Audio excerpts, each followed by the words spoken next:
Hello boys, मैं Rahul sir आप सभी का अपने यूट्यूब चैनल स्वागत करता हूं। जिन लोगों ने मेरा अभी चैनल सब्सक्राइब नहीं किया वो जल्द से जल्द चैनल को सब्सक्राइब कर लें और बगल में दे घंटी को दबा दें, जिससे मेरे वीडियो का नोटिफिकेशन सबसे पहले आपको मिल सके। मैं राहुल सर आप सभी का अपने YouTube चैनल स्वागत करता हूं। आज मैं आपको प्रश्नावली 13.3 गणित सेकंड के 1 नंबर सवाल बताने जा रहा हूं। इसकी पहली प्रश्नावली आप हमारे part 1, part 2, part 3, part 4 video में देख सकते हैं। और ये प्रश्नावली बहुत ही इंपॉर्टेंट है बोर्ड एग्जामिनेशन के लिए, जो भी कि 8 नंबर के प्रश्न जरूर एक आएगा इससे। और इससे बेज प्रमेय पर आधारित है क्वेश्चन बेज प्रमेय पर आधारित है। बेज प्रमेय क्या होता है, मान लीजिए ऐसे होता है इसमें, और इसमें जो होता है सूत्र, मान लो E अपान E1 किया गया। E अपान E1 का मतलब होता है इसके सापेक्ष E1 के सापेक्ष हुआ, तो यहाँ पर P E1 into P E1 अपान E अपान P E1 अपान E प्लस P E2 अपान E। और अन्यथा अगर तीसरा भी पढ़ रहे 3 तक चला जाएगा, लेकिन ये ऊपर जो रखा जाएगा वो इसके आधार पर। अब आप कह रहे हैं कि E अपान E1 के बेस प्रमेय को विभाजन का सूत्र कहते हैं। विभाजन का मतलब होता है भाग। यदि हम इसका भाग देंगे तभी ये विभाजन का रूप बन पाएगा, इसलिए E अपान E1 के रूप में इसे लिखा जाता है। और आप कह रहे हैं इसे सिंगल, क्योंकि एक सिंगल पर्सन, ये किसी एक निश्चित संख्या की प्रायिकता होती है, इसलिए ये विभाजन की, ये कंडीशनल होती है, विभाजन की होती है, इसलिए E अपान E1 लिखा जाता है। अब प्रश्न देखते हैं पहला, ये बेज प्रमेय है। पहला प्रश्न क्या रहते हैं,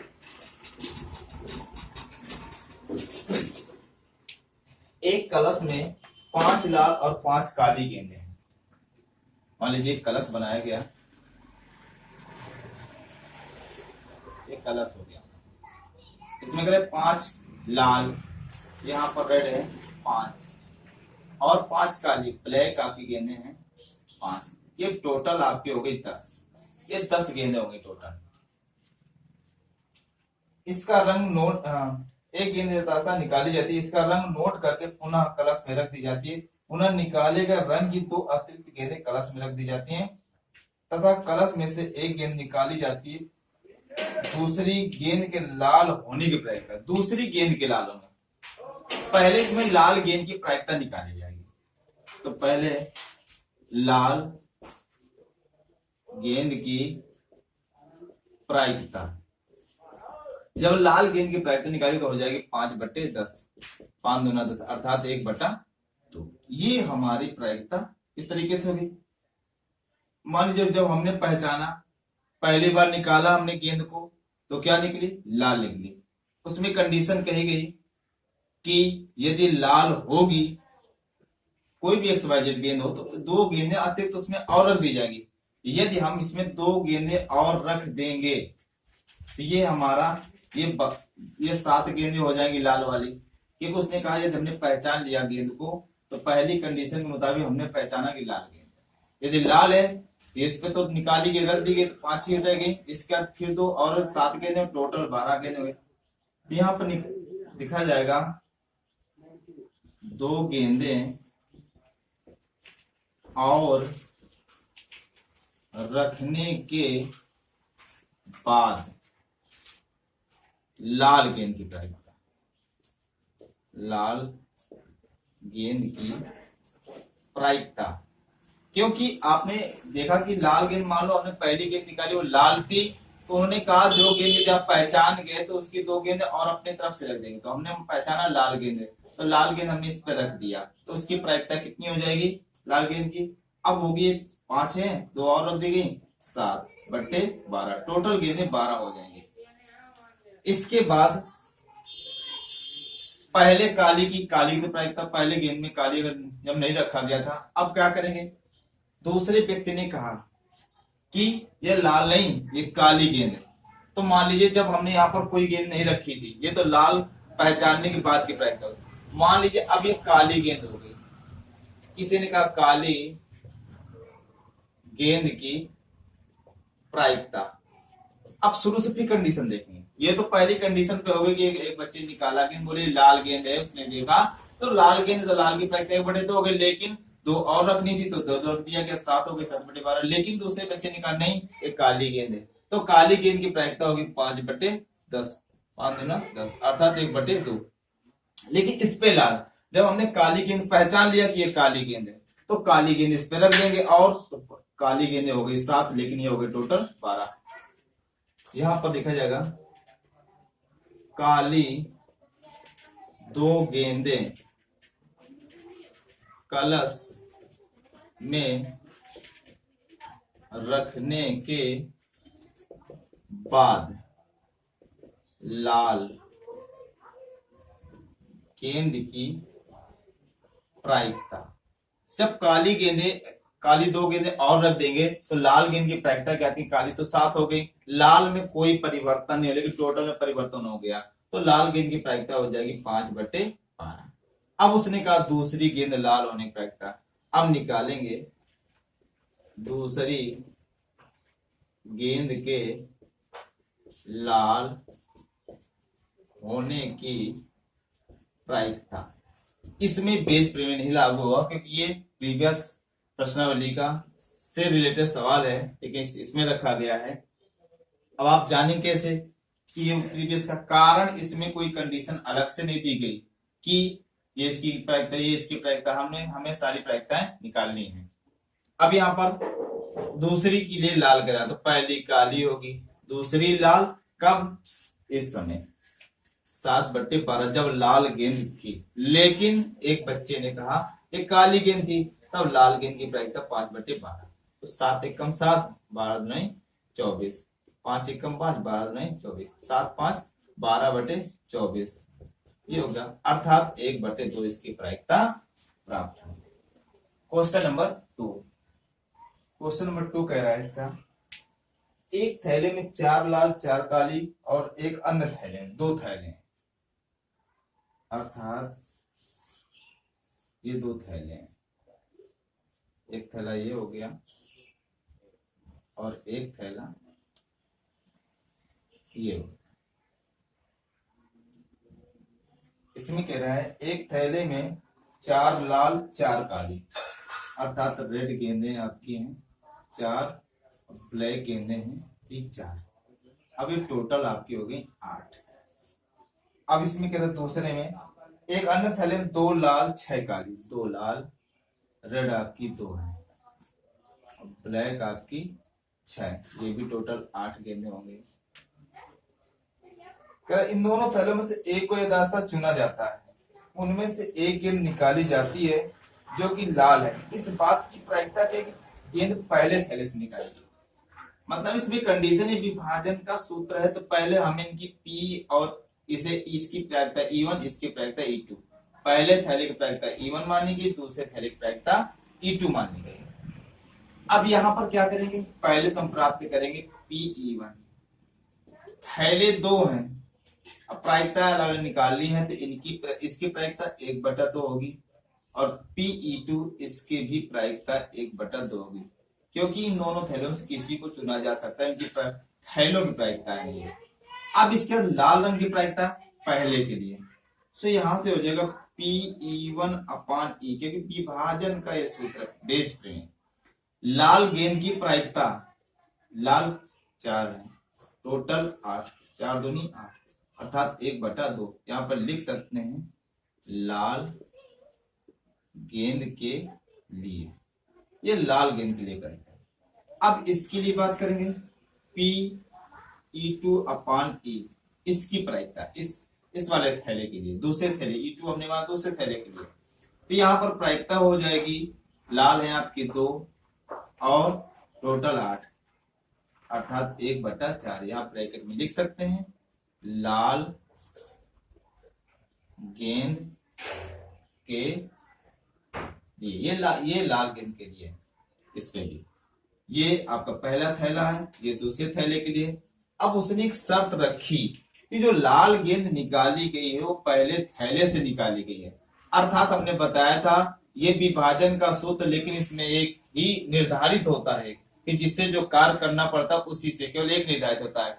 तो ये यहाँ पर पहले थैले की बात की, अर्थात E1 की बात की, तो यहाँ पर प्रोबेबिलिटी जो होगी ई अपान ई वन, अर्थात हमने कहा, अब आप ये कहें ये ई अपान ई वन ही क्यों लिखा गया, तो विभाजन का सूत्र, विभाजन का मतलब भाग देना, बांटना, बांटना बांटा तभी जा सकता, भाग दिया जा सकता, तो विभाजन का सूत्र है कि ये दो लोग, इन दोनों में बांटना है, और इसकी निश्चितता कर दी गई कि इसी से निकाला गया, जो गेंद निकली इसी से निकली है। तो यहाँ पर फार्मूला E1 ये देख कर निकालते हैं तो हो जाएगा PE1 इंटू पी E1 अपान E बटे PE1 इंटू पी E अपान E1 प्लस PE2 PE अपान E2। ये आपका इस तरीके से चलता रहेगा। अगर इसमें 3 लोग होते, 3 कंडीशन होती तो और भी आगे बढ़ जाता, 4 जितने भी होते, लेकिन ऊपर वाला जो मान होगा वो इसके मुताबिक, उसने पहले की बात की, पहले की E1 थी, दूसरे से E2 थी, इस वजह से किया गया। अब ये सारे मान यहाँ पर प्रतिस्थापित किए जाएंगे। PE1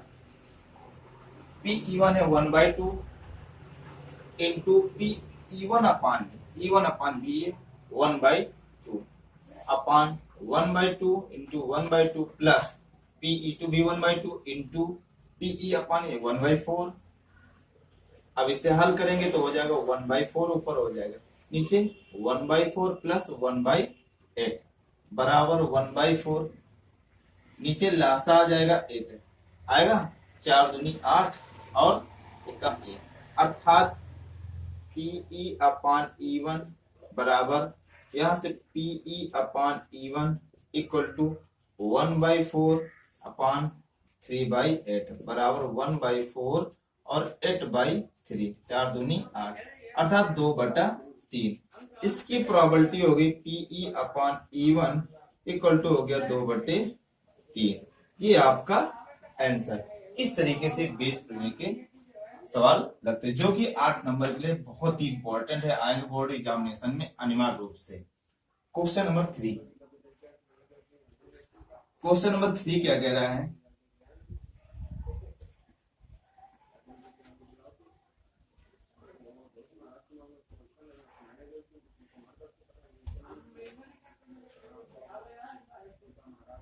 क्वेश्चन नंबर 3 ये ज्ञात है, एक महाविद्यालय के छात्रों में 60% छात्र छात्रावास में रहते हैं और 40% छात्र छात्रावास में नहीं रहते। यहां लिख देंगे कि छात्रावास की प्रायिकता PE1 छात्रावास में न रहने की प्रायिकता P2, ये मान लेते हैं, माना छात्रावास की प्रायिकता P1 और छात्रावास में न रहने की प्रायिकता P2। अब यहाँ पर हम पढ़ेंगे क्वेश्चन क्या हमारा करे, क्वेश्चन के मुताबिक सब कुछ देखेंगे हमने मान। इसमें कहा ये ज्ञात है, एक महाविद्यालय के छात्रों में 60% छात्रावास में, 60% बच्चे जो छात्रावास में रहते हैं, अर्थात PE1 बराबर 60/100। इससे कैसे 2 3 6 2 5। अब इसके बाद है 40% छात्रावास में नहीं रहते, अर्थात हो जाएगा PE2 बराबर 40/100। इससे कैसे 2 दूना 4 2 पंचे 10। इसके बाद कहा गया पूर्ववर्ती वर्ष के परिणाम सूचित करते कि छात्रावास में रहने वाले छात्रों में 30% और छात्रावास में न रहने वाले छात्रों 20% छात्रों ने ए ग्रेड प्राप्त किया। अर्थात अब कहेंगे आप ये इसको आपने सिंगल कर दिया, इसी को ही क्यों E1 E2 माना, ये एक कोई कंडीशन, ये निश्चित संख्या है कि इतने लोग रहते हैं, लेकिन वहां परसेंट ये कह दिया 30% छात्रों ने ए ग्रेड, जो कि छात्रावास में रहते हैं। अर्थात इसके लिए जो प्रोबेबिलिटी हम मानेंगे वो मानेंगे PE1 अपान E मानेंगे, एक इसके लिए। और कितने लोग रहते हैं छात्रावास में, जो छात्रावास में 60% रहते हैं, उनमें से 30% बच्चों ने ए ग्रेड प्राप्त किया, अर्थात 3/10। और 20% छात्रों ने ए ग्रेड प्राप्त किया जो छात्रावास में नहीं रहते, अर्थात PE2 अपान E बराबर 20/10। 100, इससे कैंसिल, अर्थात 1/5। ये हमने प्राप्त कर लिया। अब इसके बाद उसने कहा क्वेश्चन, वर्ष के अंत में महाविद्यालय की एक छात्र को यथाशा चुना गया, ये पाया गया कि उसे ए ग्रेड मिला है, इस बात की क्या प्रायिकता है कि वो छात्र छात्रावास में रहने वाला, अर्थात वो छात्र छात्रावास में, अर्थात E1 वाला सूत्र, E1 का लगेगा सूत्र। यहाँ पर उसने कंडीशन बोल दी कि छात्रावास में रह रहा है छात्र, तो यहाँ पर ये इसलिए मानेगा कि विभाजन के सूत्र है या विभाजित हो रहे हैं, तो बीजगणित विभाजन के सूत्र से P यहाँ पर होगा E/E1 बराबर E1 का फार्मूला, क्योंकि छात्रावास को हमने E1 माना है, तो PE1 इंटू PE1/E बटे PE1/E plus PE2 into PE2/E, ये फार्मूला रहेगा। यहां से हो जाए PE/E1, PE1 ये दिया 3/5, PE1/E 3/10 बटे 3/5 गुणे 3/10 धन PE2 आपको 2/5 है, बोलते PE2/E1 ये आपका 1/5 है। हल करेंगे यहां से, ये 9 हो गया 50, ऊपर 3 तिरका 9 10 बटे, ये हो गया 3 तिरका 9/50 धन 2 1 कम 2, ये हो गया 25, अर्थात PE/E1 बराबर 9/50 बटे इसमें लासा आया 50, 9 धन 25 2 दूना 4, अर्थात 9/50 बटे 9 13/50, अर्थात 50 से 50 कैंसिल, तो आपका आ गया PE/E1 इक्वल टू 9/13। ये आपका आंसर क्वेश्चन नंबर 4। विद्यार्थी या तो प्रश्न का उत्तर जानता है या अनुमान लगाता है। लिखेंगे उत्तर जानने की प्रायिकता PE1, अनुमान लगाने की प्रायिकता PE2। तो उन्होंने कहा मान लें कि उसके उत्तर जानने की प्रायिकता 3/4, अर्थात PE1 दिया गया है 3/4, यह उत्तर जानने की प्रायिकता है, और अनुमान लगाने की प्रायिकता 1/4, अनुमान लगाने की प्रायिकता 1/4, अर्थात ये प्राप्त होगा। इसके बाद वो कह रहा है मान ले कि छात्र के प्रश्न के उत्तर का अनुमान लगाने पर सही उत्तर देने की प्रायिकता 1/4, अनुमान लगाने, अर्थात ये निकला, ये आपकी जो निकली है E2/E1 दिया गया है, लेकिन E1/E क्या होगा, अर्थात जब इसकी प्रायिकता 1 होगी, क्योंकि इसकी प्रायिकता दी नहीं गई है, क्योंकि उसने कहा सही उत्तर जानने की प्रायिकता ये नहीं, और उसने अनुमान लगाकर उत्तर बताया, तो उसकी प्रायिकता हो गई आपकी दी गई है 1/4। सवाल में कहा गया है कि उसने अनुमान लगाकर उत्तर दिया, सही उत्तर हुआ, तो अनुमान के लिए हमने E2 मानते, E2/E, लेकिन उसने E1 नहीं दिया गया, E1 जिसकी प्रायिकता नहीं दी उसकी प्रायिकता 1 हो गई। अगर अभिनत कहता तो उसी पे हो जाता, लेकिन अब इसमें कह रहा है इस बात की क्या प्रायिकता कि कोई छात्र प्रश्न का उत्तर जानता है यदि यह ज्ञात है कि उसने सही उत्तर दिया। जानने की प्रायिकता मतलब उत्तर जानता है उसकी प्रायिकता, अर्थात आपको प्राप्त करना है PE/E1। इसका फार्मूला होता है PE1 इंटू PE1/E अपान PE1/E प्लस PE2/E। यहां मान रखा जाएगा PE/E1 equal to PE1 3/4 into PE1/E 1 3/4 into 1 plus P2 आपका 1/4 इंटू 1/4। अब आप ये करेंगे ये क्यों, इसकी प्रायिकता नहीं दी गई, किसकी भी प्रायिकता एक होती है, प्रायिकता जिसकी प्रायिकता इसमें नहीं दी गई इनमें से एक प्रायिकता इसकी होगी 3/4 और 3/4 प्लस 1/16। अब इसमें PE/E1 बराबर 3/4। अब इसकी 16 हो गया, 4 चौको 16, 4 3 12 प्लस 1, अर्थात इसमें आया आपका 3/4/13/16। ये बनेगा 3/4 गुणे 16/13, 4 चौको 16 अर्थात 12/13। ये आपका आंसर हो गया इसका। इस तरीके क्वेश्चन नंबर 5। क्वेश्चन